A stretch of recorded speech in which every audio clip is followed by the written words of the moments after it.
tonight, when the sky goes dark, you are going to look up. Maybe for just a second, maybe longer. And for a moment, something will happen inside you that you cannot quite explain. A feeling, quiet, a little vast, like standing at the edge of something enormous without knowing what it is. You have felt this before. Everyone has. But here is what nobody ever tells you. That feeling is not yours alone. It is ancient, and the story of where it came from is far stranger than you think. For most of human history, the night sky was not background noise. It was not scenery. It was not something you glanced at while walking to your car. It was the most important thing your ancestors had ever seen. It was alive to them. Archaeologist Chantal Jigues-Wilquez spent decades studying prehistoric cave art, specifically the alignments of ancient paintings in caves across France and Spain. What she found was astonishing. Sites like Lascaux, painted over 17,000 years ago, were not random galleries of animal images. The animals painted on the walls corresponded to specific star constellations, as seen from the cave entrance at particular times of year. The bull, the horse, the bison on the walls were not just animals. They were maps of the sky. The cave itself was a star chart. These were not primitive scrawlings. They were a sophisticated record of what your ancestors saw above them and believed it meant. But what did they actually think the stars were? The answer splits into dozens of threads depending on where you look. And none of them are what you might expect. In ancient Mesopotamia, roughly 5,000 years ago, the Sumerians looked at the stars and did not see gas and plasma. Billions of miles away, they saw gods, not metaphors for gods, actual living divine beings moving across the sky in patterns that communicated directly with human life on the ground. The movements of Venus, which they called Inanna, determined when wars should begin and when they should end. When Inanna disappeared below the horizon for 8 days, the Sumerians believed she had descended into the underworld. When she returned, they held festivals. A planet's orbit was a goddess's journey through death and rebirth. The sky was not a backdrop.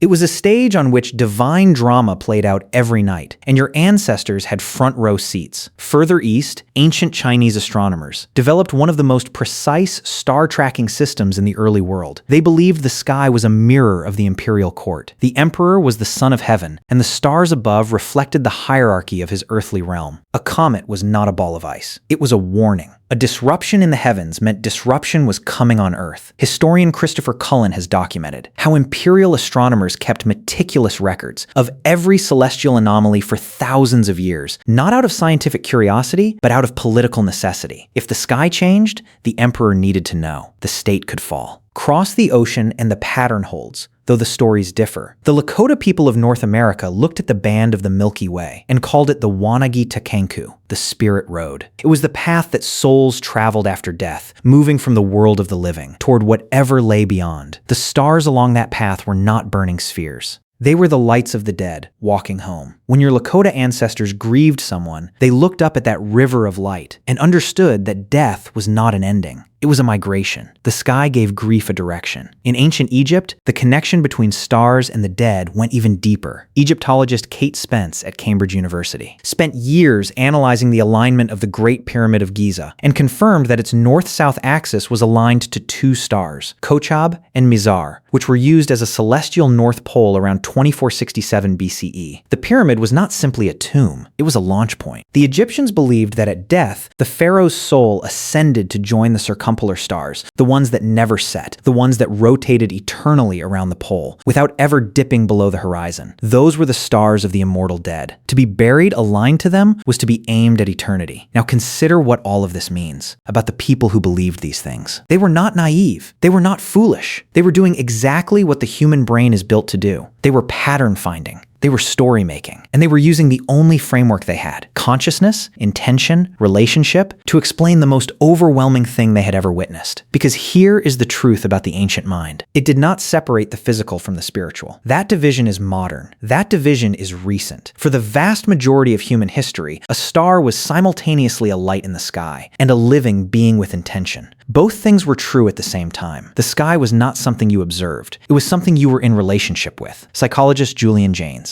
proposed in his controversial but deeply influential 1976 book, The Origin of Consciousness, in the breakdown of the bicameral mind, that ancient humans may not have experienced their inner lives the way you do. He argued that before a certain period in history, the part of the brain that generates what we call conscious self-reflection was far less developed. What we now experience as inner thought may have been perceived as external voice, the gods speaking. And where did those voices seem to come from? From above, from the sky. The stars were not just observed, they were heard, they were obeyed. Think about what that means. When your ancestor 10,000 years ago looked up at a bright star, just before the spring floods came, and the next year it appeared again, just before the floods, and the year after that, and the year after that, the star was not a coincidence. The star was telling them something. It was speaking directly to their survival. And over generations, that relationship deepened into religion, into calendar, into law. The stars were the first clock, the first calendar, the first government. Every harvest, every migration, every marriage, every war was timed to the sky. The ancient Greeks inherited this and built on it. Hesiod, writing around 700 BCE, gave farmers a complete agricultural calendar based entirely on star positions. When the Pleiades rise, plant. When Orion appears, harvest. When Sirius rises with the sun in summer, expect drought and disease. He was not writing myth. He was writing a farming manual. And it worked because thousands of years of observation had made the connection between stellar positions and seasonal patterns extraordinarily precise. The stars were not metaphor. They were technology. They were the most reliable technology your ancestors had ever developed. And then came the moment when everything shifted. Around the 6th century BCE in ancient Greece, a small group of thinkers began asking a different kind of question. Not what are the stars for, but what are they made of? Anaximander suggested the stars might be rings of fire, seen through holes in a dark celestial shell. Anaxagoras went further and proposed that the sun was not a god. It was a burning stone, larger than the Peloponnese. He was nearly executed for saying it, because what he was doing was radical. He was removing the stars from the web of relationship. He was making them objects instead of beings. He was beginning the long, slow project that would eventually become science. And something was lost in that transition, even as something was gained. Because here is what the ancient understanding had, that modern astronomy does not. It placed you inside the story. The stars were not distant objects floating in a void with no connection to your life. They were participants. They were watching. The Pleiades did not just correlate with planting season. They cared whether the harvest succeeded. The gods in the sky were not indifferent. They were invested. And whether or not any of that was literally true, the psychological effect was profound. You were not alone under that sky. You were known. Modern astronomers have confirmed something that your ancestors intuited without telescopes. You are made of star stuff. The carbon in your body was forged in the cores of stars that exploded billions of years ago. The iron in your blood was synthesized in supernovae. The calcium in your bones traces back to stellar nucleosynthesis events that happened before this solar system existed. Astrophysicist Carl Sagan said it plainly, "We are a way for the cosmos to know itself." The ancient people who looked up and felt connected to the stars were not wrong. They were just using the language they had.